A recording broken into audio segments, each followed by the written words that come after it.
తిరుపతి జిల్లా వెంకటగిరి పట్నంలో ఏపీ ప్రజా సంఘాల ఐక్యవేదిక కార్యాలయం నందు మంగళవారం ఏర్పాటు చేసిన మీడియా సమావేశంలో అధ్యక్షులు గద్దల మున్నయ్య మాట్లాడుతూ supreme court chief justice Shri B R Gavai పైన దాడి చేసిన వారిని కఠినంగా శిక్షించాలని డిమాండ్ చేశారు. ఈ దాడిని దేశంలోని దళితుల యొక్క ఆత్మగౌరవం పైన, ప్రజాస్వామ్యం పైన, భారతదేశ రాజ్యాంగం పైన దాడిగా మేము భావిస్తున్నామని తెలియజేశారు.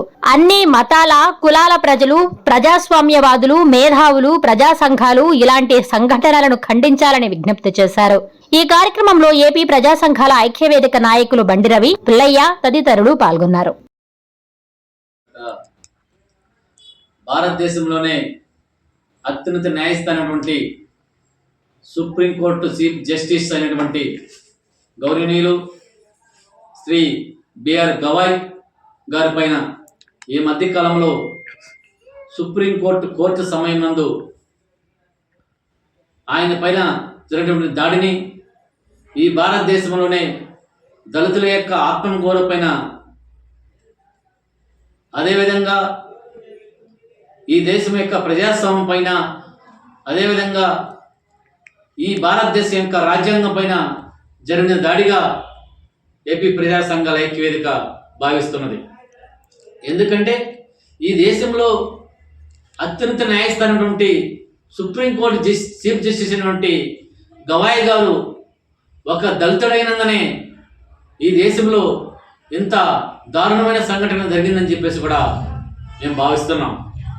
ఈ మధ్యకాలంలో ఈ భారతదేశంలో అనేక ఉన్నత స్థాయిలో ఉన్నటువంటి ఐఏఎస్, ఐపీఎస్ ఆఫీసర్ల పైన కూడా రాజ్యాంగం ఉల్లంఘన కింద కూడా, మానవ హక్కుల ఉల్లంఘన కింద కూడా అనేక కులవివక్షిత మనవాద ధోరణితో దాడులు జరుగుతున్నాయి. ఉదాహరణకు మన హర్యానాలో జరిగినటువంటి ఒక ఐపీఎస్ ఆఫీసర్ సూసైడ్ చేసుకున్న సంఘటన చూస్తుంటే ఈ దేశంలో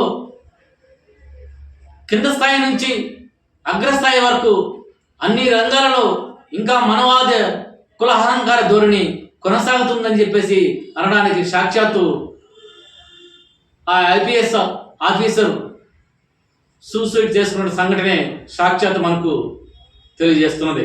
అంటే స్వతంత్ర భారతదేశంలో దాదాపు 80 సంవత్సరాలు మనం ఉన్నప్పటికి కూడా ఇంకా కులాహంకారం ధోరణి ఈ దేశంలో కొనసాగుతుందంటే ఇంకా ఈ దేశంలో మనవాద సంస్కృతి మరో పునర్నిర్మాణానికి ఆవిష్పోస్తుందని చెప్పేసి కూడా మేము భావిస్తున్నాం. కాబట్టి ఈ దేశంలో ఉన్నటువంటి ప్రజలు, ప్రజాస్వామ్యవాదులు, మేధావులు, దళితులు, దళితేతర కులాలు కూడా ఆలోచించిన సమయం విచ్ఛిన్నమైంది. ఎందుకంటే ఎప్పుడో తరాల నుండి యుగాలలో జరిగినటువంటి బానిసత్వం, కులహంకారం మరలా రూపు దాల్స్తుందని చెప్పేసి ఈ సంఘటన కూడా రుజువు చేస్తున్నాయి. కాబట్టి ఈ తరుణంలో ఈ దేశంలో ఉన్నటువంటి ప్రతి పౌరుడు, ప్రతి యొక్క అన్ని మతాలలో ఉన్నటువంటి, అన్ని కులాలలో ఉన్నటువంటి సామాజిక శుభ్రతత్వం కలిగినటువంటి మేధావర్గం కూడా దీన్ని ఆలోచించాల్సిన అవసరం ఉంది. కాబట్టి ఇలాంటి సంఘటనలన్నింటినీ కూడా ప్రతి ఒక్కరు కూడా ఈ భారత పౌరులందరూ కూడా ఖండించాల్సిన అవసరం ఉందని చెప్పేసి కూడా ఏపీ ప్రజా సంఘాల ఐక్యవేదిక తెలియజేస్తుంది.